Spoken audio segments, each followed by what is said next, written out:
The reason most millionaires go broke is not because they stop making money. It is because they never learn what money is supposed to protect. They build a life that looks rich from the outside, but inside, every dollar is already promised to something else. The house owns them, the car owns them, the lifestyle owns them. And when the income slows, the truth appears with no mercy. They were never wealthy. They were expensive. By the end of this teaching, you will understand the difference between money that impresses people and money that protects your life. A prayer for financial wisdom, protection, and freedom from the prison of appearance awaits you at the close. The great deception of sudden wealth is this. The world tells you that becoming a millionaire solves the money problem. It tells you that once the number appears, once the account crosses 7 figures, once the title changes from ordinary to successful, the danger is over. That is the lie. $1 million can rescue you, but it can also expose you. It can reveal every appetite you never disciplined. It can magnify every insecurity you never healed. It can turn quiet ambition into public performance. It can make you believe you have escaped the system while you are actually building a more decorated cage. Here is the diagnosis, and it is brutal. Most people do not go broke because they lack income.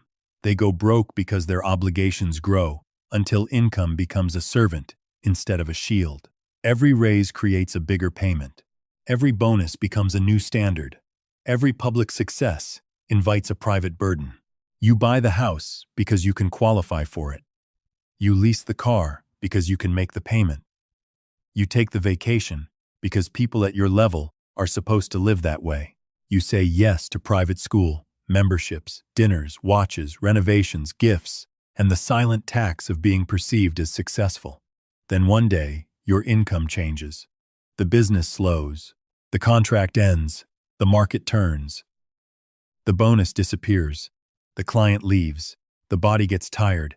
The economy tightens. And suddenly the life that once made you feel powerful begins demanding tribute. This is not wealth. This is exposure. That is the first warning. The trap is not earning money. The trap is building a life that requires you to keep earning at the same speed forever. King Midas discovered the hard way that more gold does not mean more life. Hidden in the oldest gold story ever told is a financial law most millionaires discover too late. When everything you touch must turn into gold, you do not become free. You become trapped by the very thing you thought would save you. The story of Midas reveals a truth the modern world does not want you to hear. Wealth is not measured by how much money passes through your hands. Wealth is measured by how much pressure your life can survive. In Ovid's Metamorphoses, Book 11, King Midas receives the gift he thinks will end all desire.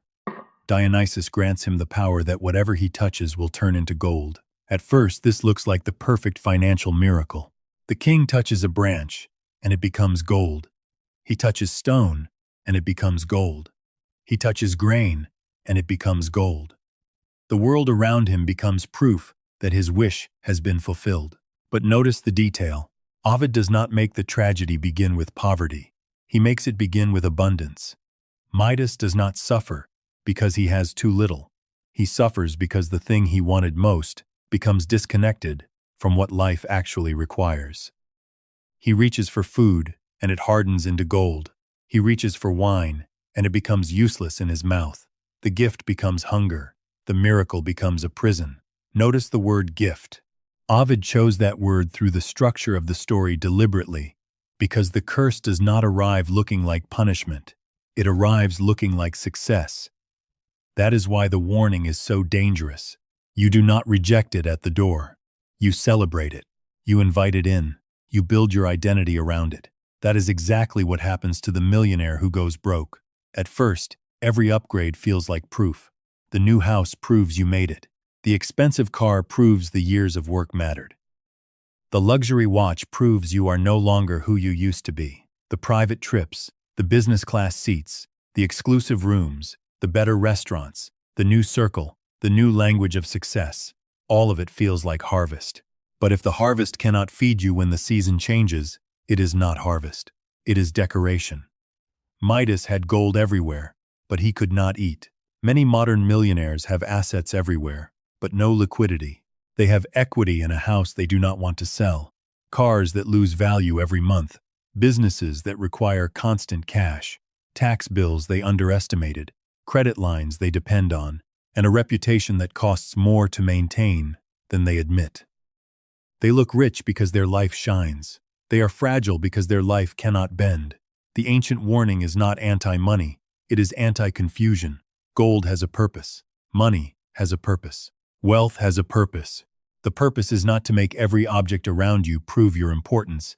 The purpose is protection, stewardship, time, resilience, generosity, and freedom from panic. Aristotle saw the same danger from another angle in politics. Book 1. He distinguished between the natural management of resources and the unnatural pursuit of accumulation without limit.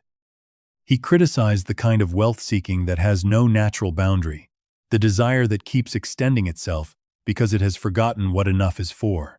Quote, "Notice the word limit, that is, the hidden battlefield. Not income, not talent, not opportunity. Limit. A person without limits can receive a fortune and still be poor in spirit. A person without limits can turn $1 million into a larger appetite.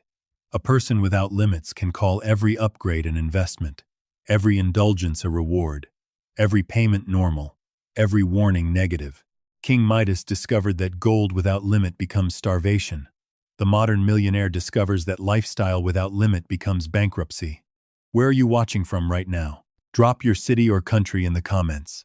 I want to see how far this ancient wisdom is traveling across the world. Here is what most people miss entirely. The first way millionaires go broke is that they mistake income for wealth. Income is movement. Wealth is storage. Income is water flowing through a pipe. Wealth is the reservoir that remains when the pipe stops running. You can have enormous income and still have no real protection if every dollar is assigned before it arrives. You can have a business doing millions in revenue and still be personally fragile if margins are thin, taxes are ignored, and expenses rise with every good year. Here is where most people fail. They see money coming in and assume the future has been solved. They begin to think in monthly payments instead of total obligations. They ask, "Can I afford this payment?" They do not ask, "What happens if my income falls by 40% for 18 months?" They ask, "Does this fit my lifestyle?" They do not ask, "Does this protect my freedom?" This is not budgeting. This is survival architecture. Benjamin Graham warned that the investor's chief problem, and even his worst enemy, is likely to be himself. Notice the word enemy. Graham did not say the market is always your worst enemy. He did not say taxes, inflation, recessions, or competition are always your worst enemy. He pointed inward. The danger is the part of you that feels rich before you are protected. Confidence, the part of you that converts confidence into exposure. The part of you that believes a good year is a permanent identity. Midas had the same problem. The first touch worked, then another, then another. Each successful touch confirmed the illusion. He did not stop to ask what the gift would cost when applied to the ordinary things that sustain life. That is the pattern. You earn more, so you upgrade. The upgrade feels safe because the income is real. Then you earn more again, so you upgrade again. Soon your fixed life becomes heavier than your flexible life. Mortgage, vehicles, insurance, staff, subscriptions, private services, credit lines, maintenance, memberships, school fees, travel expectations, taxes, family support, social obligations. Your income may still be high. Your freedom may already be gone. Stop and ask yourself something honest. If your income stopped for 6 months, what part of your life would immediately begin threatening you? If the answer is your house, your car, your debt, your image, or your commitments, then those things are not signs of wealth. They are pressure points. This is why some people with average incomes survive storms better than millionaires. They have fewer monuments to feed. They can shrink. They can adjust. They can disappear for a season and rebuild. The fragile millionaire cannot disappear because the whole performance depends on being seen. The second way millionaires go broke is status spending. Here is where the trap becomes invisible. Status spending rarely feels foolish when you are inside it. It feels like alignment.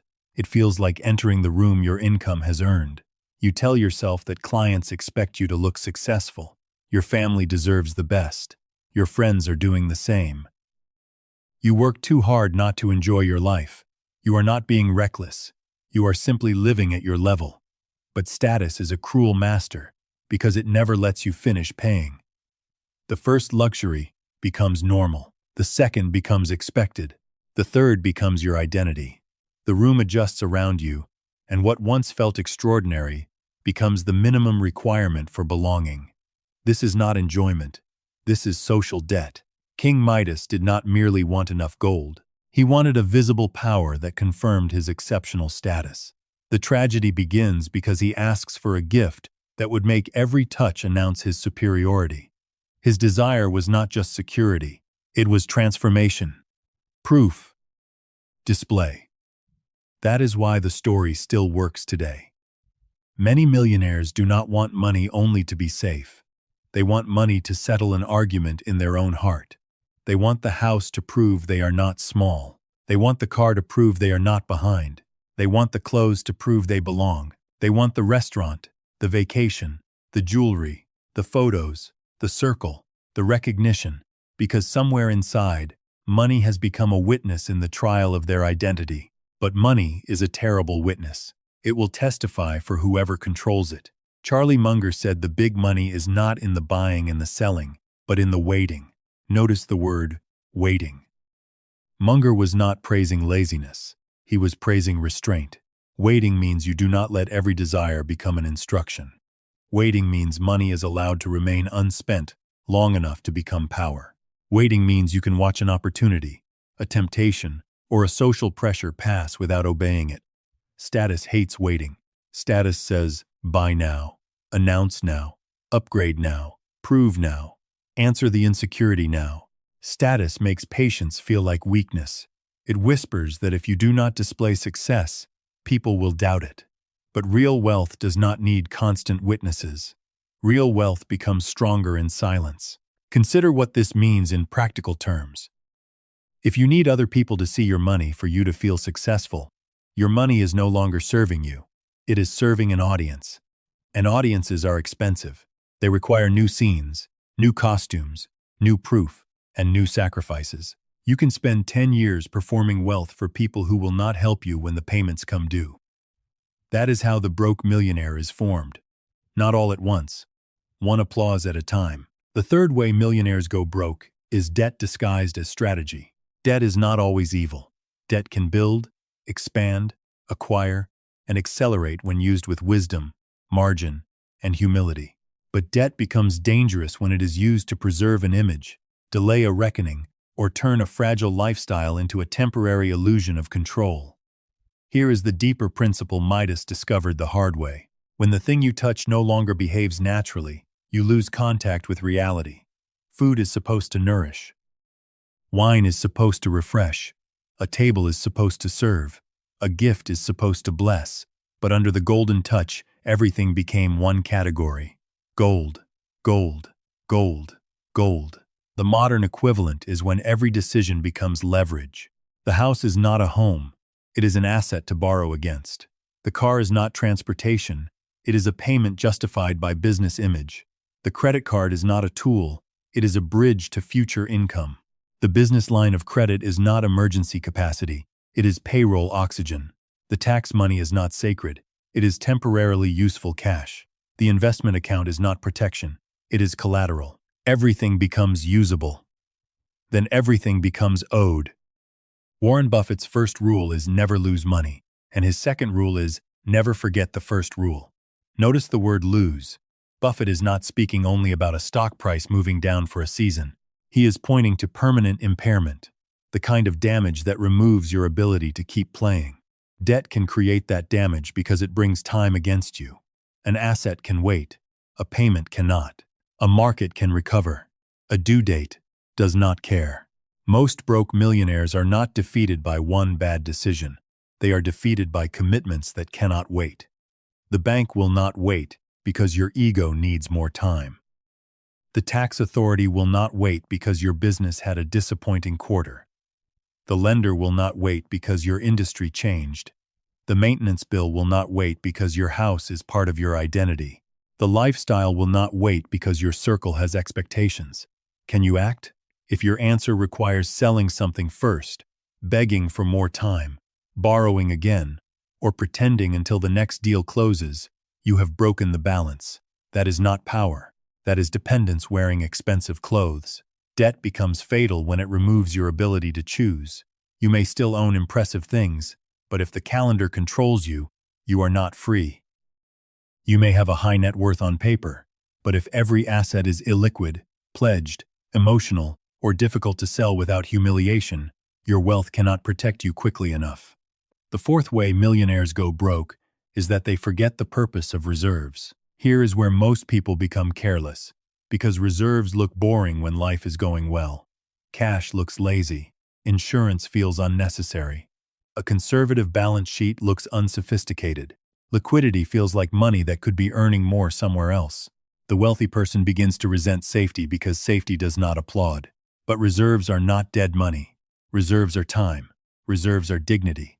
Reserves are the ability to say no without panic. Reserves are the difference between a crisis and a negotiation. Midas had abundance, but he had no usable reserve. That is the terrifying part of the story. He was surrounded by value that could not meet the moment.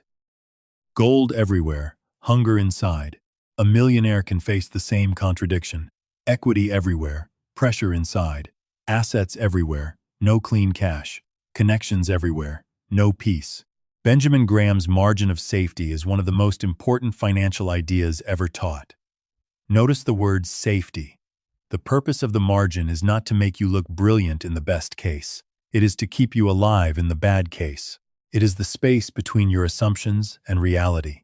It is the humility that admits you can be wrong. Markets can change. People can disappoint you. And the future is not obligated to obey your spreadsheet. If your life has no margin of safety, success becomes dangerous. Because success makes you confident. Confidence makes you expand. Expansion without margin makes you fragile. Fragility waits quietly until the first serious shock. Then it reveals who was wealthy and who was merely decorated. If this teaching is shifting something in your understanding, if you can see now that there is a different way to build, tap the like button right now. It helps this message reach the people who need it most. And if you want more of the wisdom the Midas Code contains, subscribe to this channel. There is much more coming. The final principle is the one most people resist. Real wealth is measured by what you can survive, not what you can display. That sentence offends the modern world, because the modern world profits from display. Platforms reward display. Luxury brands reward display. Social circles reward display. Even business culture often rewards display. People ask what you drive, where you live, where you vacation, what watch you wear, what level you have reached. Very few ask how long you could remain calm if everything slowed down. But that is the question that tells the truth. How long can you remain calm? Not proud, not visible, calm. If your business revenue dropped by half, how long could you keep your household stable? If your biggest client disappeared, how long could you make clear decisions without fear? If the market corrected, would you be forced to sell assets at the worst time? If your health changed, would your financial life give you room to heal? If a family emergency came, would generosity destroy your structure or flow from it? This is not pessimism. This is stewardship. The story of Midas reveals that the highest form of financial wisdom is not turning everything into gold. It is knowing what must never be turned into gold. Your peace should not be converted into status. Your health should not be converted into hustle. Your family should not be converted into proof. Your future should not be converted into payments. Your freedom should not be converted into applause. Charlie Munger's principle, invert, always invert, fits perfectly here. Notice the word invert. Instead of asking, how do I look richer? Ask, what would make me go broke? Instead of asking, what can I buy with this income? Ask, what obligation would make me fragile? Instead of asking, how do I impress people at my level? Ask, what would protect my life if my level changed? Invert the desire. Invert the pressure. Invert the performance. That is how you break the Midas curse. You stop asking money to heal wounds it was never designed to heal. You stop asking possessions to give you identity. You stop asking income to carry obligations that wisdom should have refused. You stop calling exposure ambition. You stop calling payments progress. You stop calling applause evidence. Then money can become what it was meant to become, a servant, not a master. This is why the warning has to be received before the crisis. Wisdom is cheaper before the payments harden. Humility is easier before the auction, before the lawsuit, before the forced sale, before the call you do not want to make. The earlier you listen, the more freedom remains. Practical application begins with telling the truth about the life your money is currently supporting. Here is the actionable framework, and it requires no special expertise, only honesty about where you are right now. 1. Measure your fixed obligations. Write down every monthly obligation that must be paid whether you feel confident or afraid. Mortgage, rent, car payments, insurance, debt, school, subscriptions, payroll, taxes, minimum lifestyle costs. Then calculate how much income must arrive every month before you have any real choice. This week, find that number. That number is the weight your life is carrying. 2. Separate visible wealth from survival wealth. Make 2 columns. In the first column, list the things that make you look successful. In the second column, list the things that protect you if income slows. Cash reserves, low debt, insurance, diversified income, simple expenses, trusted relationships, useful skills. This week, compare the columns. If the first column is stronger than the second, you are closer to Midas than you think. 3. Build a 12-month protection wall. Do not begin with theory. Begin with 1 month of core expenses in clean, accessible reserves. Then 3, then 6, then 12. The goal is not to feel rich. The goal is to become difficult to destroy. This is ancient wisdom rewritten in modern language.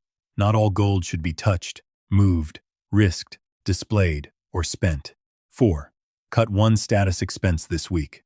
Choose 1 expense that exists mainly because of image, not because of need, mission, or peace. Cancel it, reduce it, sell it, downgrade it, or pause it. Do not announce it. Do not defend it. Let the silence strengthen you. Midas had to wash away the golden touch. You may need to wash away 1 public proof that has been quietly draining your freedom. 5. Refuse lifestyle upgrades until assets pay for them. Create a rule. New luxuries must be funded by durable surplus, not emotional confidence. If an asset, investment, or business system does not reliably produce the cost, the upgrade waits. Waiting is not denial. Waiting is how money becomes power instead of pressure. This is not complicated. This is ancient wisdom rewritten in the language your situation requires. The reason this matters is that bankruptcy often begins long before the legal filing. It begins when a person can no longer tell the truth. It begins when every month requires optimism. It begins when selling would feel humiliating, cutting back would feel like failure, and asking for help would threaten the identity built around success. Do not wait for the collapse to become honest. Become honest while you still have options. That is the mercy inside the Midas warning. The story does not end with the king dead in his palace, starving among golden furniture. He is told to go to the river and wash. The cure requires humility. He has to admit the gift became a curse. He has to release the touch he once celebrated. He has to stop defending the thing that is destroying him. You can do the same.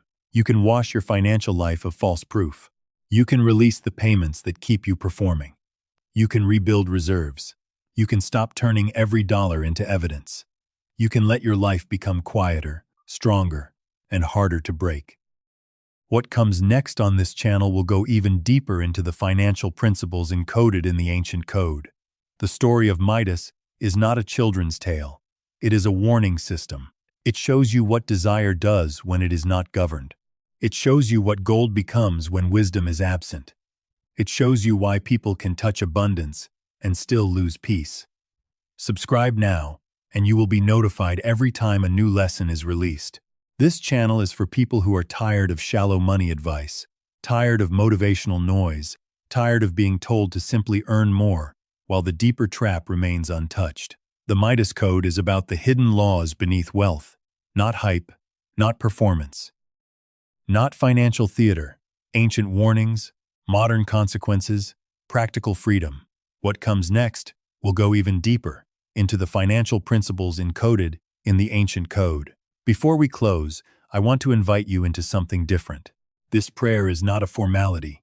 It is an alignment. Close your eyes if you can, or simply align your thoughts with mine right now. What comes next is not just words. It is an invitation. Father, we come before you with honest hearts. We confess that we have often mistaken appearance for wisdom. We have chased proof, applause, comfort, and recognition. We have allowed money to carry burdens it was never meant to carry. We have called pressure success. We have called debt normal. We have called exhaustion ambition. We have sometimes wanted the golden touch more than a peaceful life. Give us wisdom to see the difference between wealth that protects and wealth that performs. Teach us to build with humility. Teach us to refuse obligations that would enslave our future. Teach us to stop buying identity with money. Teach us to let patience become strength. Teach us to honor limits before consequences force us to. We ask for clarity over every payment, every debt, every desire, every upgrade, every financial decision that has been made from fear or pride. Give us courage to simplify where we need to simplify. Give us discipline to save where we need to save. Give us humility to sell, cancel, pause, or walk away from anything that has become a golden chain. We declare that we are not slaves of status. We are stewards of resources. We are not servants of debt. We are builders of protected lives. We are not performers begging for approval. We are people learning to walk in wisdom, restraint, gratitude, and peace. Give us reserves that create calm. Give us discernment before we sign. Give us patience before we spend. Give us strength to disappoint the expectations of others if obedience to wisdom requires it. Give us clean hands, clear minds, stable homes, and generous hearts. Let our money serve our purpose, our families, our calling, and our future. Let it never become our master. Break the false golden touch wherever it has entered our lives. In the name of Jesus Christ, Amen. Go in peace. Build the kind of wealth that can survive silence, storms, and time. You are free.